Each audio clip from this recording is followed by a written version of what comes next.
Okay, so we are going to start today's Dhamma discussion, particularly the Q and answer session.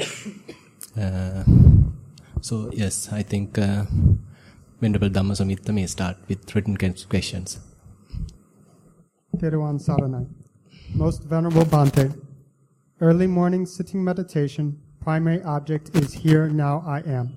Soon after, into the sitting position, swaying and wriggling movements were commenced, and they were observed. Most of these movements were observed to be made from small pieces. Amidst of them, there were gaps of emptiness. As these observations progressed, slicing of these movements was observed. It was like cutting a long piece of ham or salami into small slices by a cutting machine. Amidst of slices, there were gaps of stillness. Another series of movements was observed below the neck and above knees. These movements were observed to be outward and inward movements originated from a vertical central line.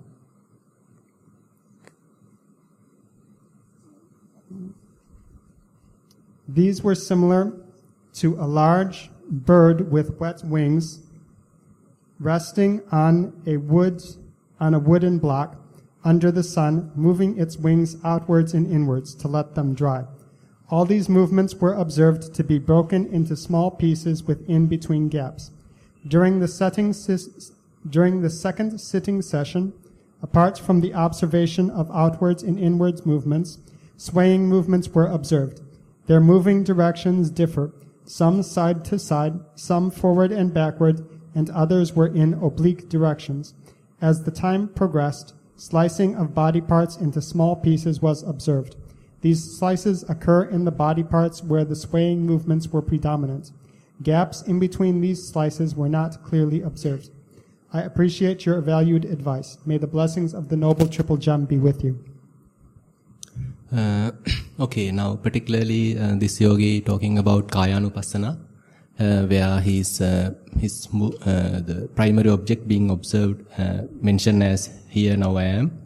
So while being in the sitting posture, he or she has observed various types of movements. So if I give you to kind of some theoretical understanding, so that you will be kind of understand what are the things happening. So as we know that our body consisting of primarily 4 elements. So we can go beyond that, but ultimately we put it down to 4 elements.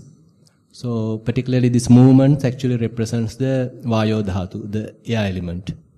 So, and this essay actually represents sometimes the movement, sometimes he or she is explaining that like a bird putting wings like that. So we can see that sometimes he has observed the shapes, and sometimes the manners, and sometimes the movements. So all the 3 types of variety are there. Like it's a kind of a mixture. Still hasn't come directly to the real phenomena, but sometimes to the sammuti satcha, that is what we call the common or rather individual character, not really the individual characteristics. Even before that, we have very primarily kind of what you call sammuti satcha. Say in English, what's the sammuti satcha? We call conventional reality. Yes, conventional reality. So like that. Now this thing is kind of mixture. So you need to understand. You can't immediately go to the very basic elementary level of observation, but at the beginning you may start with various kind of shapes. You observe yourself as a kind of a different form, and later it will kind of change into manners, where how things happening and how things evolving, that kind of thing. And ultimately it will drills down to very basic levels of movements, very basic levels of elementary characteristics. So So this is a kind of a mixture. So it will take, as you go along, it will ultimately end up with only the element characteristics. That is, say for example, if you are observing the earth element, so you might end up with the stiffness, roughness, that kind of characteristics, and the lightness, weightness, that kind of things. And if you end up with say water element, then you might feel kind of cohesion, kind of flowing type of things. And if you are observing air element, then these kind of movements and kind of straightening, kind of holding the posture, those kind of characteristics. And you have,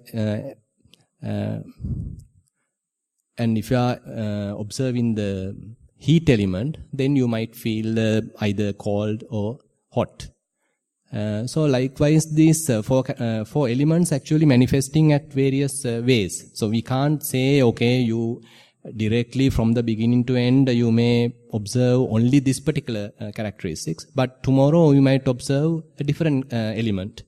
It depends on how you are, how today's approach or how your today's various causes have affected in your practice. So now for today, this yogi is explaining mostly about the air element. So, but tomorrow it might vary. So you don't expect that this has to be the same on tomorrow as well. So everything may in kind of a changing nature. So it's our duty is simply to observe it. So as you go on, you may end up with very elemental characteristics, very primary level, primordial characteristics, and you are sort of beyond the typical conventional reality. So at that time, if you need to keep on observing. So you can't say that I have just observed. So what I am going to do next? So going to do next is still keep observing. So that's why, so we sometimes don't have patience just to continue this observation. So we need to continue observation. So just to give you some, some facts from the Satipatthana Sutta, say Buddha is saying, okay, iti ajjattang va kaye kaya anupassī vihirati. Iti bahiddha va kaye kaya anupassī vihirati. Iti ajjatta bahiddha va kaye kaya anupassī vihirati. So basically, viharati means one is staying, one is spending time while observing in his own body these kind of changes.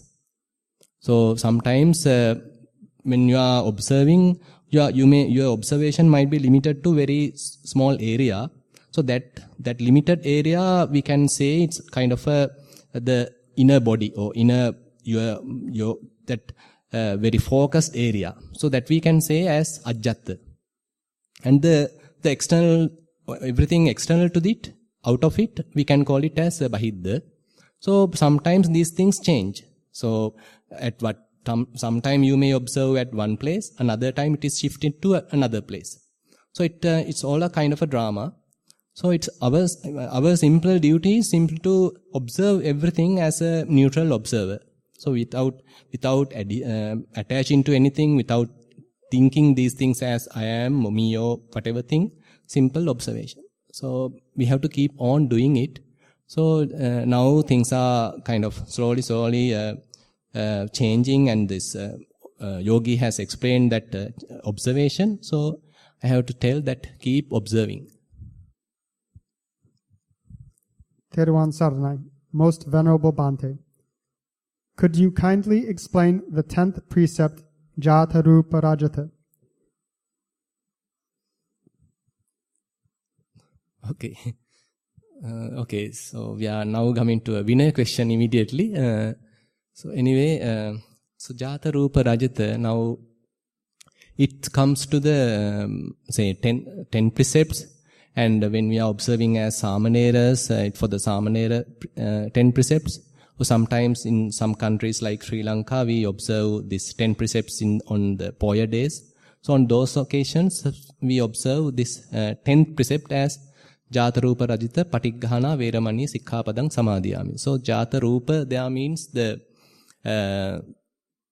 gold, silver, that kind of some valuable things which we can use for transactions. It can use for any kind of buying and selling type of thing. And the Rajata, the Jata Rupa, Rajata means any kind of thing which is kind of government or some king or whoever is mentioning, okay, using this you can do any kind of monetary transaction.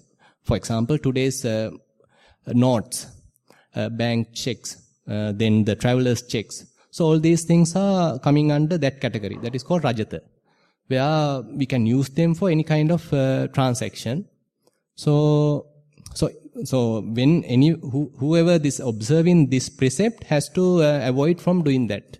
So here I think in Nissarana Vanaya for the lay yogis we are not giving 10 precepts because we are allowing them to, if they like, they can use money. So if whoever observing this precept have to avoid any kind of usage of money. So that we need to understand. So 10 precept as 10 precept nuns or 10 precept any other samaneras.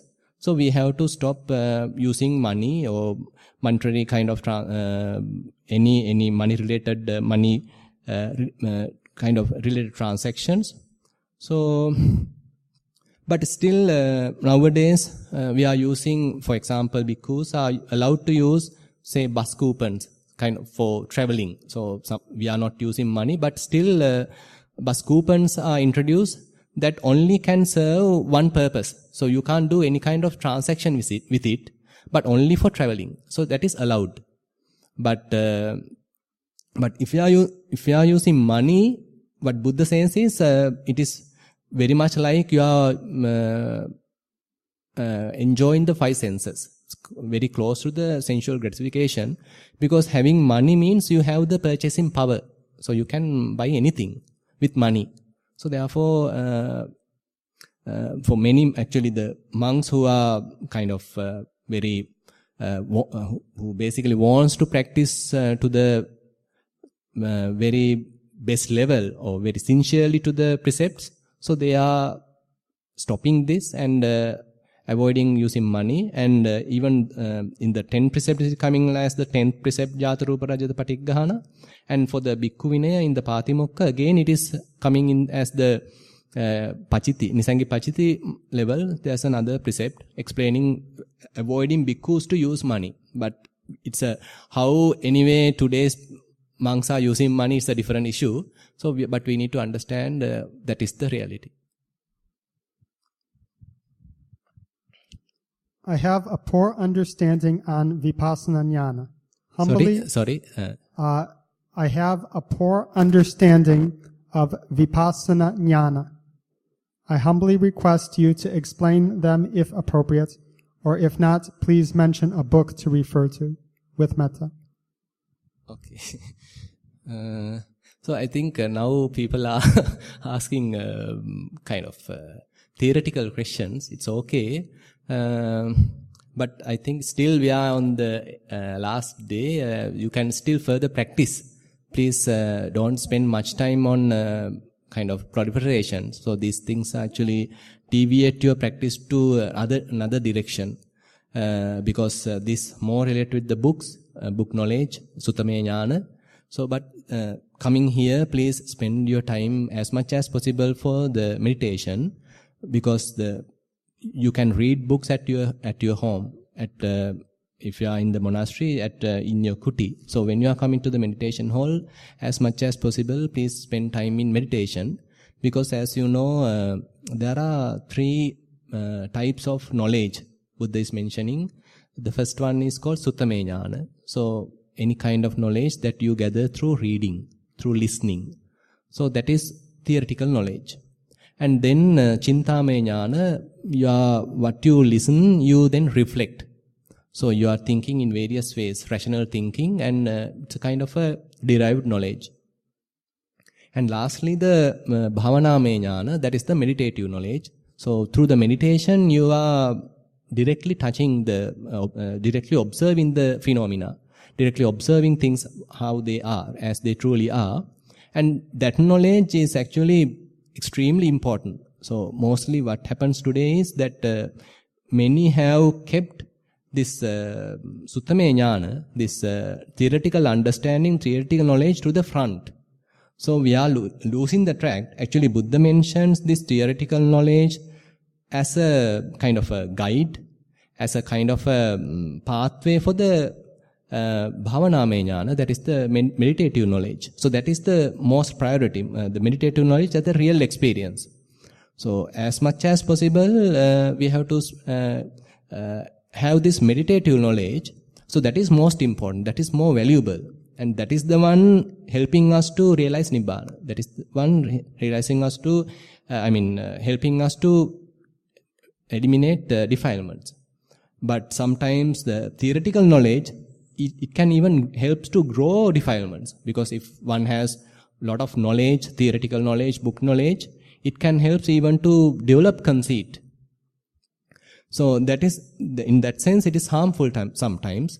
But on the other hand, if one has meditative knowledge, it is really first-hand knowledge. You are experiencing things by yourself. It is not Buddha's knowledge. He has instructed, okay, you go in this directions, and you yourself will experience. So that is what we are trying to do through the meditation. So if I were to give you a kind of idea about this Vipassana Jnana or the Vipassana knowledges, so if we are trying to verify whether I have the very first Vipassana Jnana or the second Vipassana Jnana, this is that or this or that, so then we are entertaining doubts. So basically spoiling our meditation. So one request I have to say, I think most respected Bhante also telling this often, that please don't entertain that kind of verification. So just be a neutral observer without giving any kind of intentional thought to arise. Okay, there may be some kind of distractions happening, various kind of unintentional thoughts going on. That doesn't matter. But if you are intentionally thinking, oh, is this Vipassana knowledge, is this Vipassana knowledge, then you are entertaining doubts. You are spoiling your meditation. So during the meditation session, therefore, please keep it very simple. Just a mere observer, don't think anything. I mean, if you can be a simple observer without a mind, like kind of a no mind like, but you are simply observing. If you can maintain that kind of situation, it's excellent. But unfortunately, our mind occupies with various type of thoughts. So thoughts are coming, and these kind of doubts also coming. If you are getting this kind of doubts, so don't encourage them. So simply understand this is a Mara. This is going to spoil my meditation now. So simply let it go. Don't encourage them. But later, once you finish your session, probably you can tally your experience with the book knowledge. That helps. That is also necessary. But during the meditation session, don't do it. So just to give you furthermore little, actually, most respect Bhante, even blame me if I tell too much things. Because these are all available in the books. For example, in the Visuddhimagga, in a linear way, it is explaining various types of Vipassana knowledges. So sometimes it says 9 main Vipassana knowledges, sometimes it says 16 Vipassana knowledges. So, but, starting with Nama Rupa Pariggaha Jnana, then what you call the cause and effect related understanding, then it goes to arising and passing away related understanding called Udayabbe Jnana. Likewise, there are different names are given to various types of understanding. So you can refer a book and get this knowledge. A lot of knowledge is there, but the important thing is the book knowledge we can't exactly verify through our meditation. So if it is like, say for example, now suppose you see a map in a book and it indicates, okay, Colombo is at this place. So if you go to Colombo and you see the map, so is the Colombo looks like the map?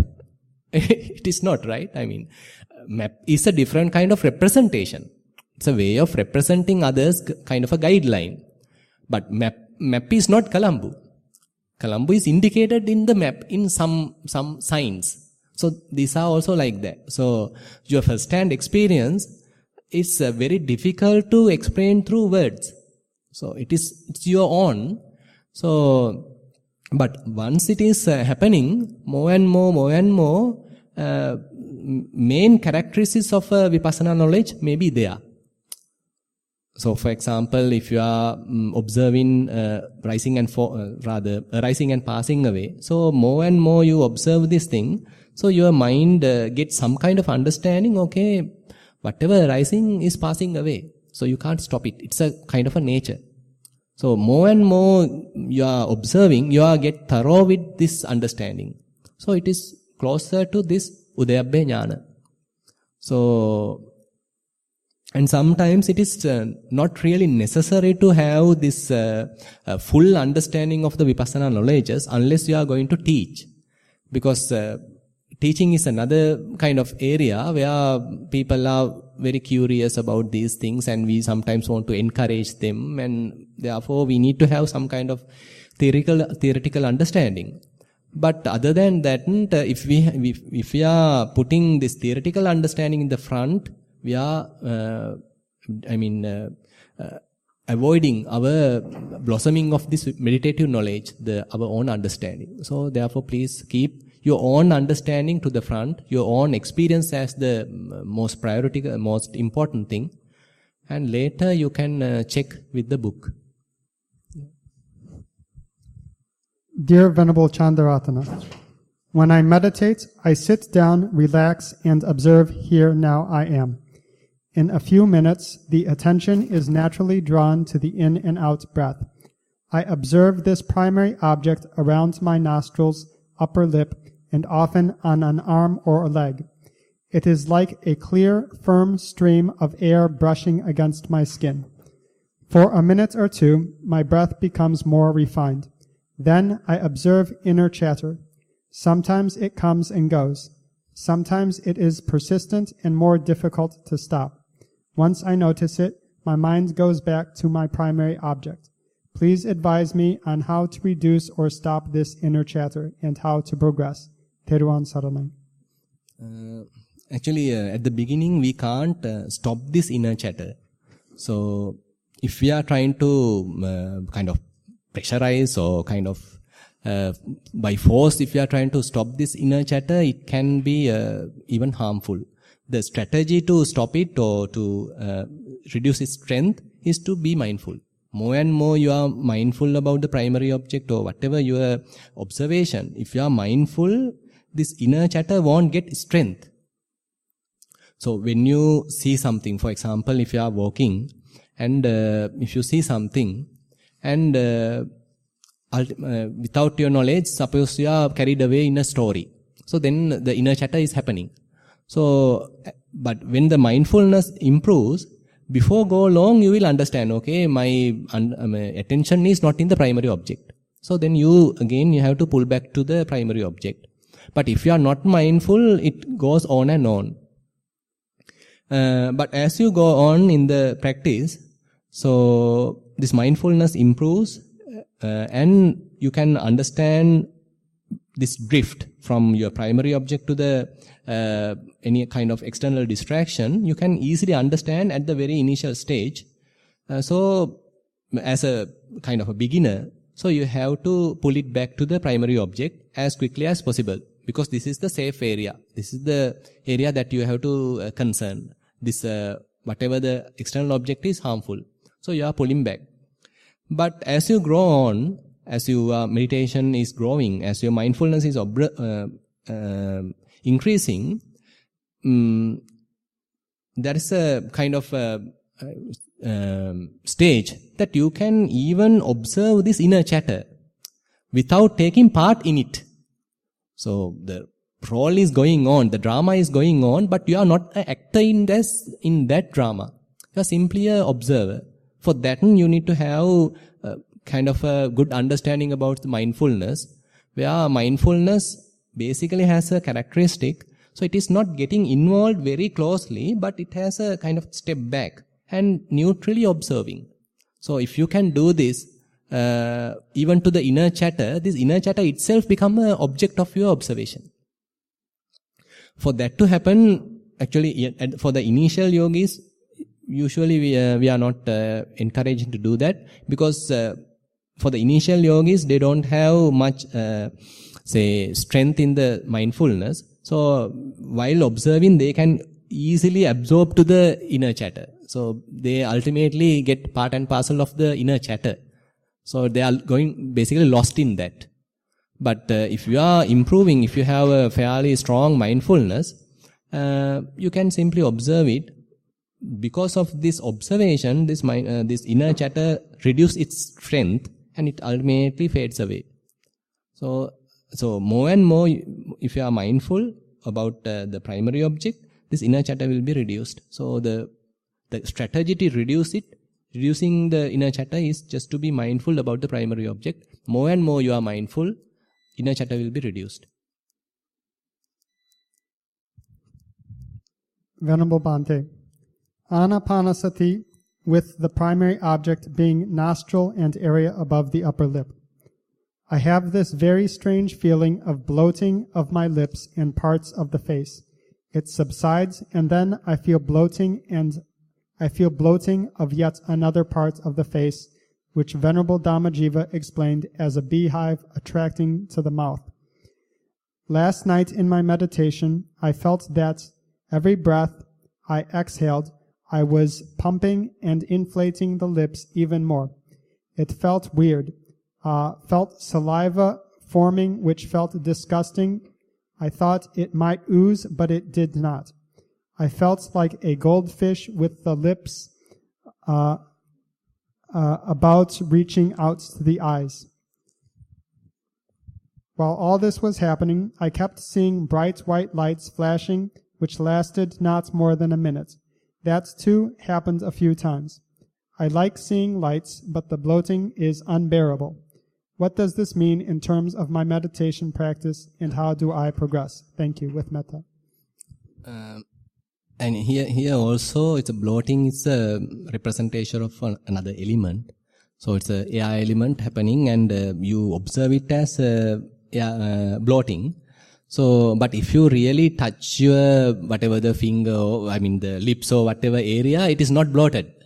So it's a kind of your experience. Simply your experience is manifesting this whatever the concentrated area. Now you in the mind it is manifested as bloating. So there is no real bloating has really happened. So nothing to worry. Therefore, don't panic about this thing. So now you simply can understand. Okay, this time or even in the next time this can happen. So, but if there is no any physical harm in happen in this, so this is a simple observation that you are going through during the meditation, but there is no real physical impact. So therefore, I feel nothing to worry. If you can keep observing, so this will change. So problem is we don't have patience to wait till it change. So we want to immediately change it. So we can't forcefully change it also. Another observation, another kind of hint I can give you is, now if you are observing this place, only you are observing this bloating. But if you observe another place, there is no bloating there. So I don't know whether you got my point. Now suppose you feel your lips are bloated. So instead of observing that area, now you can shift your attention to another place. So that another place may be very calm. So there is no bloating there. So in that manner, if this is, kind of hindering you or kind of troubling you, this observation of bloating is troubling you, you can shift your attention to another place which is fairly settled down, kind of a smooth, say rising and falling is happening, or breathing is happening, or that kind of a neutral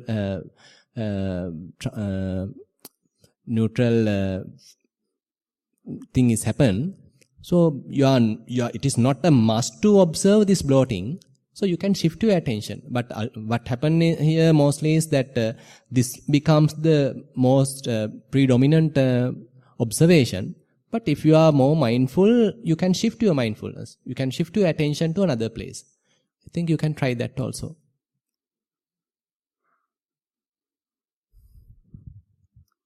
Venerable Sir, in yesterday's Dhamma talk, Venerable Dhammajiva referred to 2 out of 6 kilesas that meditators commonly experience. 1, the desire to help others to meditate. 2, the desire not to take any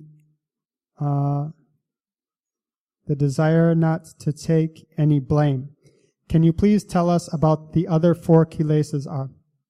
Metta. Yeah. So when it comes to the thinking, that vitakka particularly, so mainly Buddha has mentioned 3 types of vitakka. Vitakka means the applied mind. So kama vitakka, vihinsa vitakka, vyapada vitakka. Kama vitakka means mostly mind get involved with various kind of sensual gratification related thoughts, sexual gratification related thoughts. So all these things, and again related various kind of whatever your possessions, all those things are coming as a kama vitakka. So that is one category. Then vihinsa vitakka means you are not not much about sympathy, the other opposite side. So kind of not liked others, so have a kind of irritation about others. That type of, you are not contented. So then you are getting another type of vitakka, another kind of thought patterns, so which is related to doing harm to others. Then the vyapada vitakka means you have some angry thoughts towards another person, towards another place or whatever thing. So you have some hatred going on. So these are the 3 main categories. So, but this further explained in a way somewhat practical as 6 types also. So, but we need to understand the very basic categories of thought patterns are 3, mainly 3. This kama vitakka, vyapada vitakka and vihinsa vitakka. Kama means that the sensual, whatever the sensual pleasure related thoughts in one category, whatever the irritation, unsatisfaction related thoughts are in another category, and any kind of hatred related thoughts are in another category. So these 3 it's again further explained into 6. So that's also kind of interesting, and we can understand how much these things are very nicely explained in Dhamma. So one is called Jnati vitakka. So Jnati vitakka means, so while you are meditating, you think about your mother, you think about your father, you think about your child, so your relation. So these are all Jnati vitakka. So you have very close relations. So you are thinking about them. So now thinking going on and on about this particular person, about your son or daughter or mother, father, all kind of things. This is called Jnati vitakka. And then you have another one called Janapada vitakka. So Janapada vitakka means you are thinking about your house, your place, whether your village is all right, whether your country is all right, is it in trouble, whether is there any terrorist attack or this kind of thing. So all these things are called Janapada vitakka. So about your place you are thinking. So this is another thinking pattern. There is another one called Amara vitakka. It is interesting. So Amara vitakka means, so you are thinking about your health. Okay, I need to go to see the doctor after this meditation retreat. So I am getting troubled in this meditation. So I need to check my blood pressure and I need to check my whether the diabetics has increased or all that kind of things. And you are thinking more and more about your health. So you want to be someone who has no any disease. So you want to be Amara. Amara means you need to be one who is not dying. So you are more and more concerned about your health. So that is called Amara vitakka. And another one called, in Pali it is kind of difficult. I'll just say the content. you are too concerned about others. So you are thinking about, okay, this is the good practice. I need to tell others also. I need to invite my friend also for this, and I need to propagate this Dhamma. So I should not allow it to hide or to vanish. I need to strengthen it, and I have to tell it to my friend also. And like that, you have vested interest about others. So that is another group of thinking pattern.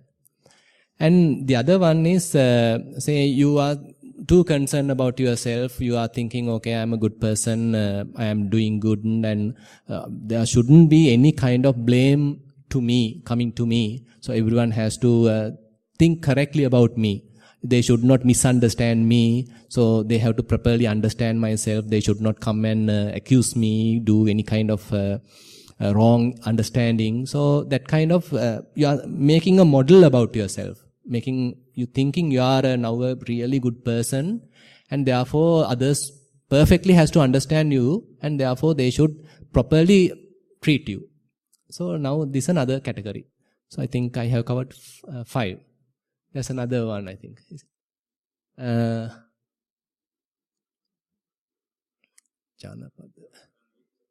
Sorry? No, I think today I explained from the beginning. So I think basically 6 are mentioned.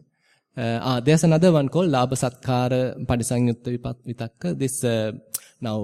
This mostly more predominant among the monks and nuns. So as you are practicing, as you are developing in the this monkhood, we are doing things.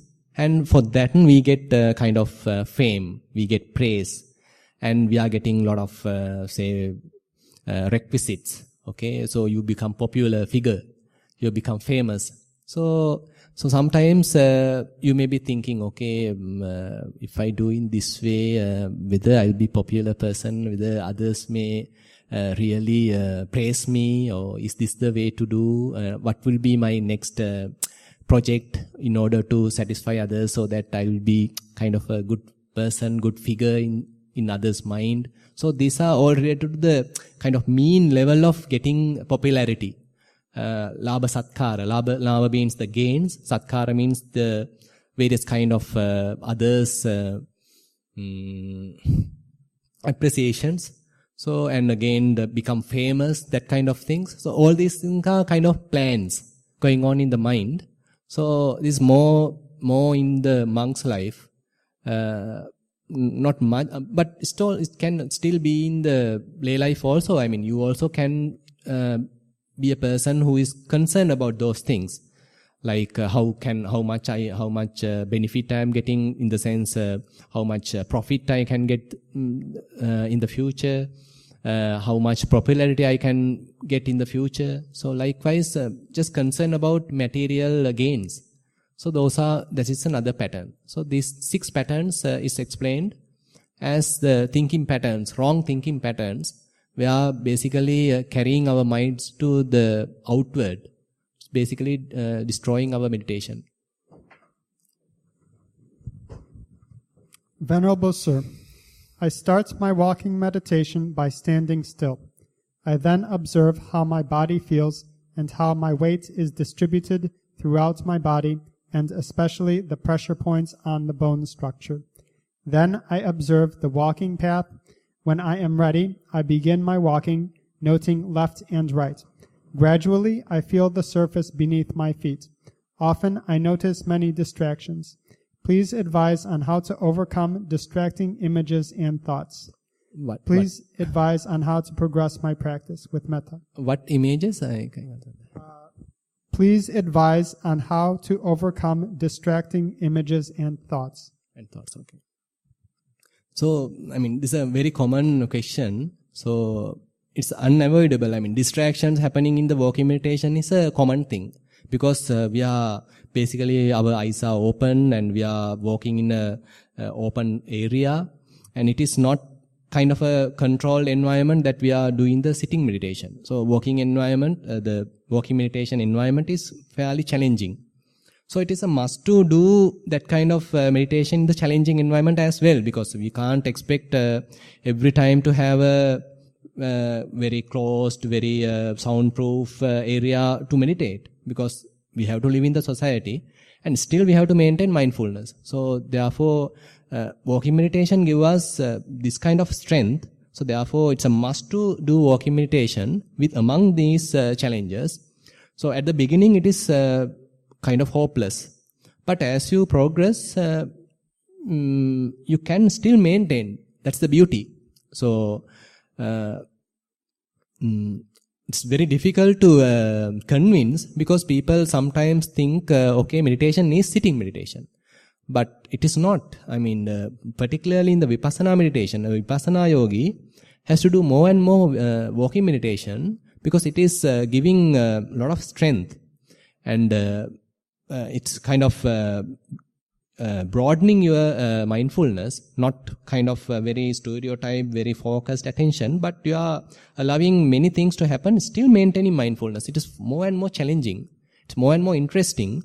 And in this environment, in that challenging environment, if you can maintain your mindfulness, it is really worthy than you are maintaining mindfulness in a sitting meditation.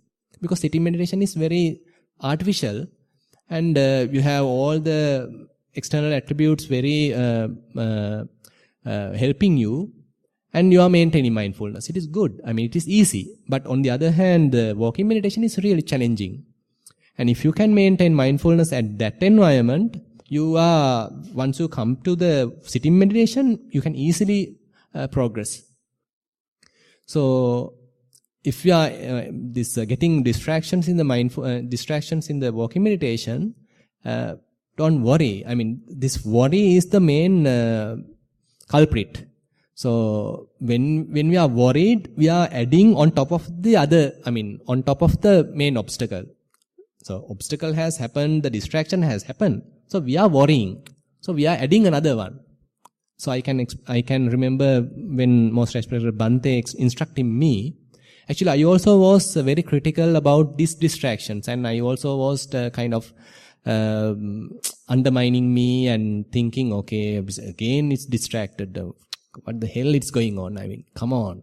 So like that, I was so critical about myself. But Bhante was telling me, okay, I mean, if you can see, I mean, now you are mindful. That's why you know that your mind has distracted. So now be happy, because now the mind has come back. So that's an entirely different positive approach. So when you are establish yourself positively, after your mindfulness has established, if you are positive, if you are happy, if you are contented, then you are lost in the distraction has done no harm. So therefore, this is a kind of a very subtle breakthrough, where after you come back, you are not kind of regretting. You are simply, okay, I mean, it has happened. Now I am calm down. I am still in the primary object or whatever my focus of attention. Now mindfulness has re-established. So when it happens, so if you are happy, and then you can continue. So the walking meditation also the same. So if it is distracted, okay, you understood it is distracted, and you now understood it, and you take it back to the primary object and continue. So we have to do again and again, and that's the only way. There is no any other secret method. So this is the only way.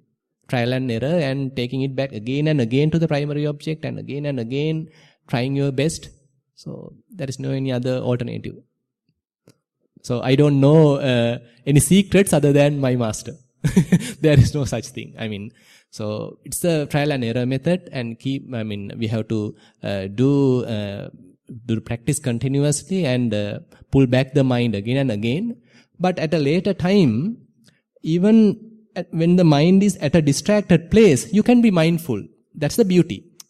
So that is where previously also I have explained. So you are not troubled by distraction. You know now you are not in the primary object, but you are not troubled.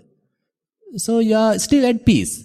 So that is where mindfulness gets strength. In the last time also Bhante has mentioned that in one and the Q&A answer session, question and answer session, that Venerable Sariputta has mentioned, pamade na kampatiti sati balang. It is not the sati, when it consider mindfulness, it evolves at various stages. It's starting with the faculty level, indriya level.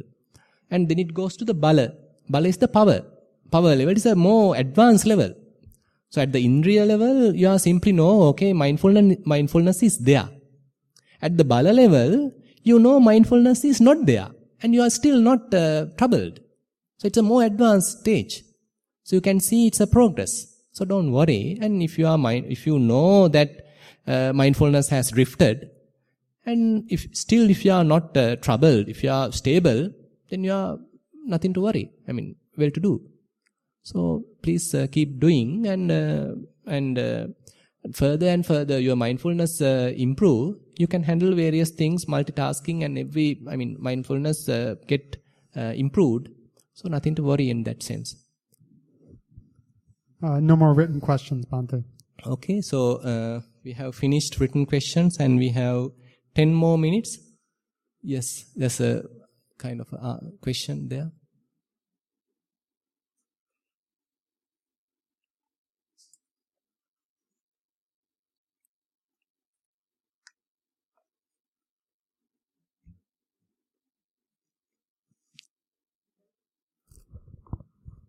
Venerable Sir, I'll give you the verbal question, then Yes. we have to come back to one more written question that was Okay. just given to me. Yes.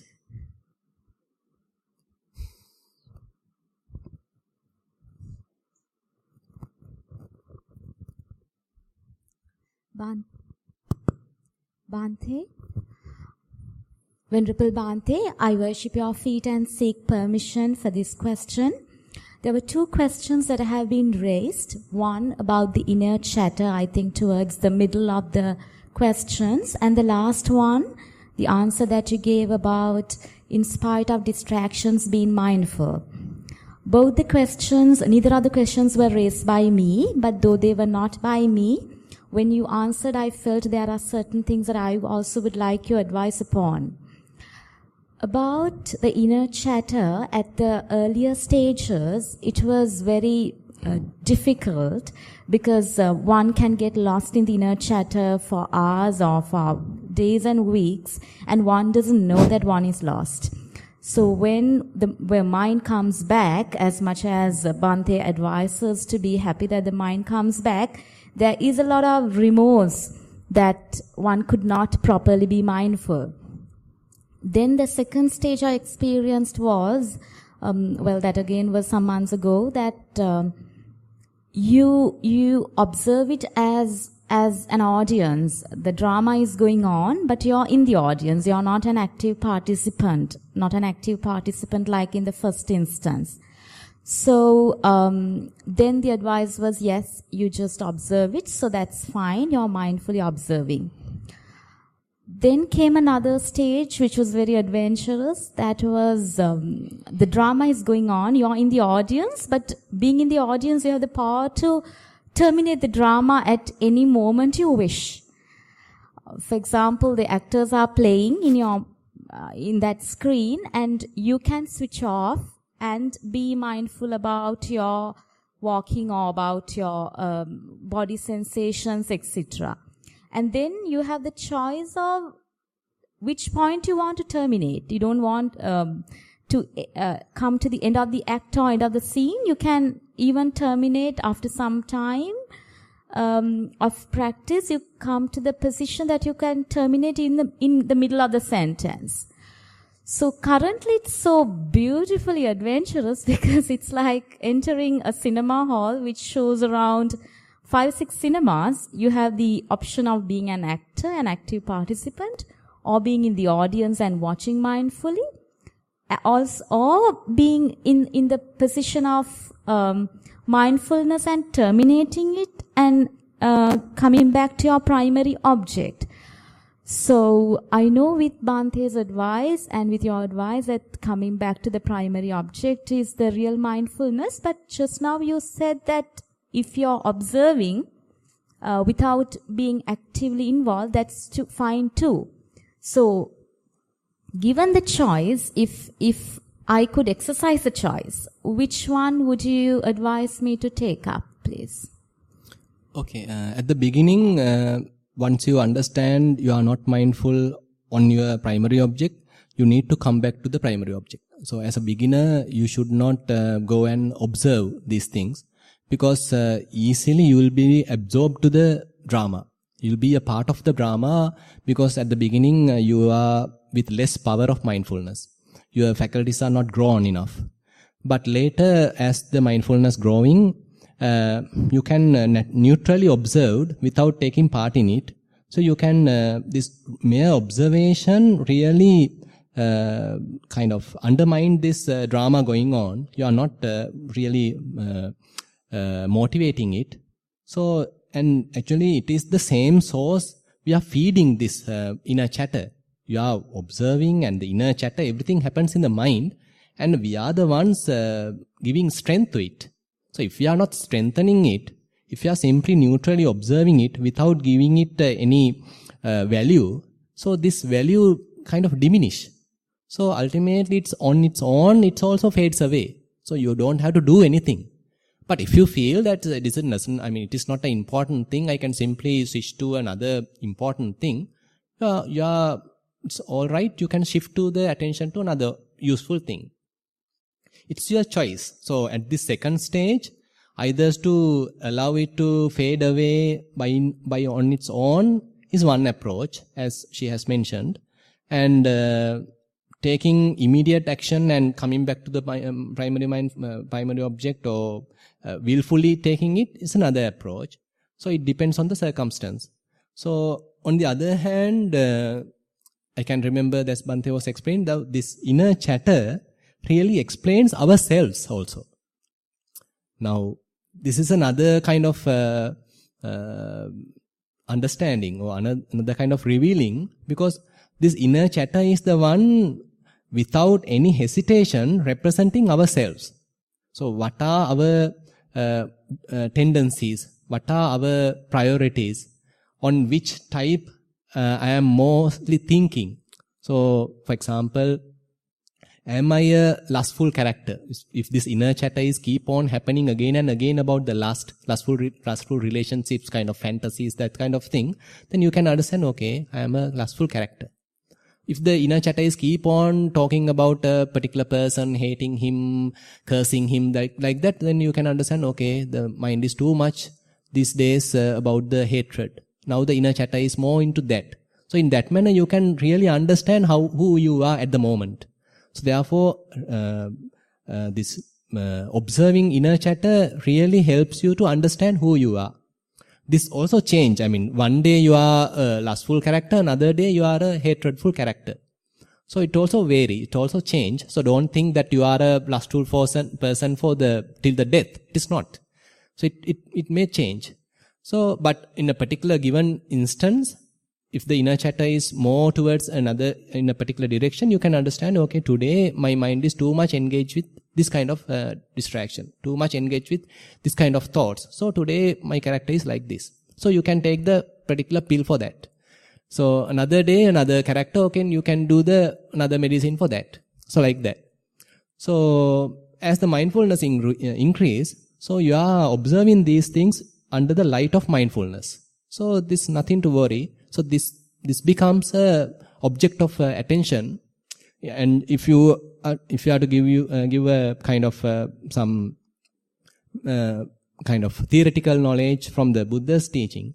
So when it comes to, now this is actually observation, this inner chatter is coming under the Chittanupassana and Dhammanupassana.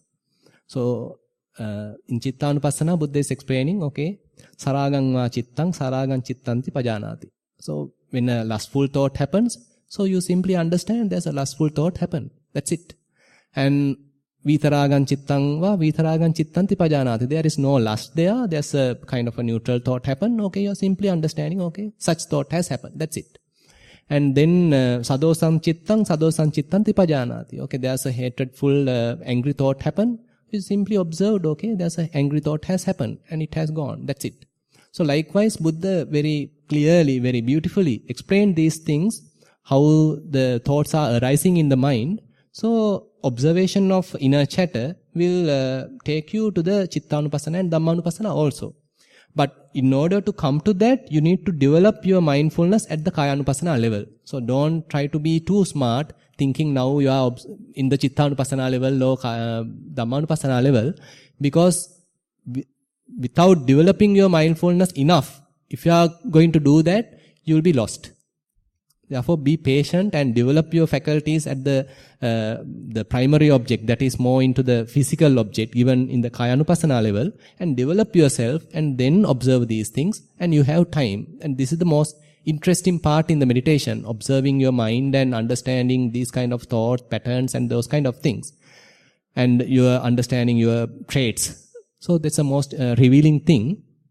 But in order to do that, you need to first develop yourself. So be patient and develop yourself, and then you can do those things. The choice of, you just now said the choice is yours according to the circumstances, whether to keep observing or to terminate. Well, I've been brought up with the concept that it's choiceless awareness. So at times I just observe the thoughts as much as they rise in form of inner chatter, that they fade away on their own. So that's one thing, but also it's very dynamic to be powerful to have the choice of terminating them on your own also. I'm not worried about it. It's too interesting. I mean, it's quite energetic, that stage. Also, my another bit of hesitation I have in terminating. I'm sorry, there's a problem with the sound, I believe. I see. The hesitation that I have is now, for example, if there's a pain in the body due to a sickness, you focus on the pain, you concentrate on the pain, and the pain goes off. You do not forget the pain, terminate the pain, try to terminate the pain, and try to be mindful about it, the primary object. So, I'm not clear, as much as I appreciate your advice, Bhante, I'm not very clear as to the two choices that you gave. And what you said about, it depends on circumstances. Do you mean that are they circumstantial according to the advancement of mindfulness that one has practiced? Or is it the circumstance that I feel comfortable with? For example, as you said about different feelings that arise, if I would remember something about my career, so I become mindful, okay, I'm thinking, my thoughts are going into my career, I know what it is, then I come back to my primary object. But I know it's a very informed choice that I make. Then I'm not sure whether it's choiceless awareness. Choiceless awareness means that, so at the beginning we are given a primary object, so there's a choice. So, but later, as the mindfulness develops, so this awareness shifting. So, your suppose your primary object is breathing. So, in breath and out breath. Now, you are observing it's at the very gross level, and then it is coming to a smooth level, and it's softer and softer, and the most soft level. And at that time, you can't differentiate whether it's in breath or out breath. And now you are kind of maintaining the mindfulness, and the various in your body, the sensations can happen at various places. So you are rather being only at the say at a particular area. So you can simply be mindful at various sensations happen in the body. So there is no particular choice. Okay, I have to observe at this particular place. I have to observe only the leg, only the face. There is no such choice. And again, you have no choice on whether it is only the pain or whether it is a thought happen, or there is no such choice either. So you are free to observe any kind of things, because any kind of thing will be an object of mindfulness.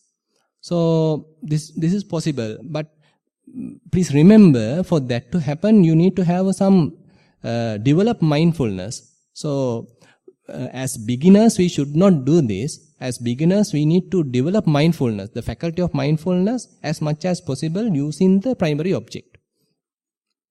And the other question, depends on the circumstance means now suppose your mind is going on in a particular thought pattern. Say you understood, okay, it's a kind of a lustful thoughts. And if you feel, is it proper to going through in this kind of fantasy, that kind of thing, is it useful to me? And if you feel it is not so useful, it is worth shifting your attention to a primary object or whatever the useful thing. And suppose you are kind of planning towards the future and that kind of thing. And if you think, okay, this is also a little bit important for the moment, and you are mindfully doing this thing happening, and you understood now for the next moment, next event, this little planning might be useful, and you are mindfully allowing the mind to going through it, and at your kind of observation, you are under supervision. At that time, once you are in a position where after this has happened, your interest fades away. So on its own, it is finished. So there is not necessary immediately to shift your attention. So Buddha also has mentioned now when, kind of harmful thought occurs, so don't entertain it. So there's something called this karma vitakka, Buddha is explaining. So don't let it keep happening. So immediately you pull it back to the primary object. If the vyapada vitakka happens, don't entertain it. You simply pull it back. So Buddha also has mentioned, so because at the beginning our mind is kind of a child. So we have no strength to tackle that thing. So it is better to come back as quickly as possible. So it depends on how your practice growing and in which stage you are in at the moment. And depending on that, you can take the choice. Okay, I think we can go to the other written question. Yeah. Dear Most Venerable Bhante, I have heard that loving kindness meditation is one form of mindfulness, focusing attention on kind thoughts. What is your view on this? Please clarify.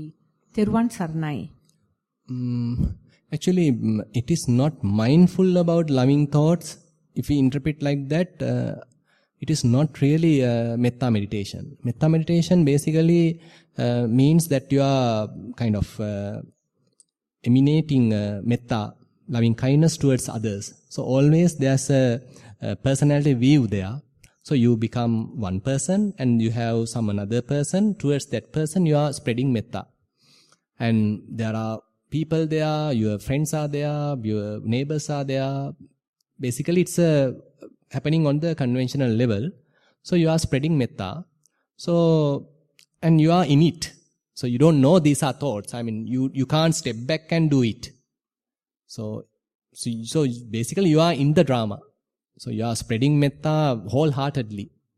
So if you are simply observing it as a metta happening, metta thoughts or loving kindness thoughts going on, then it is vipassana. It is not loving kindness. So therefore, loving kindness meditation basically means that, say you are spreading loving kindness, metta towards the others, and it's also helpful. As you may know that metta, then asubha, maranasati, buddhanusati, those things, those 4 meditations are prescribed as the kind of 4 guardian meditations. And one can do those things very little if you feel at the beginning of your session. But it is not a must. So it depends on the situation.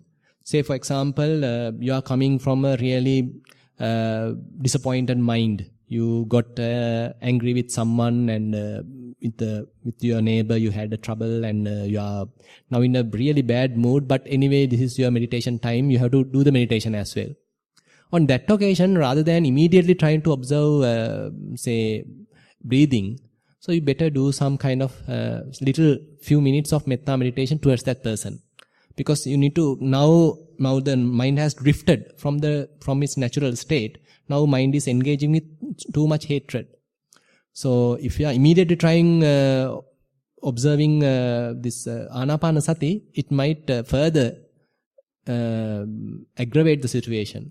So you can do a little bit of metta, and then once the mind settles down, you can start anapanasati. On the other hand, if the mind is too much engaged with lustful thoughts and it's not non-stopping and it's going on, and if you are now start to meditate on anapanasati, it's very unlikely that you will be settled down. So at that time you can do asubha, the repulsiveness meditation.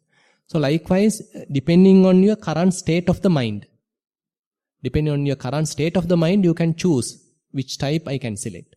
And it is not a must either. I mean, if you are in a fairly calm mood, if your mind is in a settled down state, and you are in a fairly neutral state, then no need to spend time on any of these things. You can simply start observing anapanasati. Okay, so I think we have finished written questions and verbal questions, and it's 10:02. So we'll wind up today's question and answer session. So we'll meet again at 5 p.m. for the Dhamma talk. Okay, Sukhi Hot.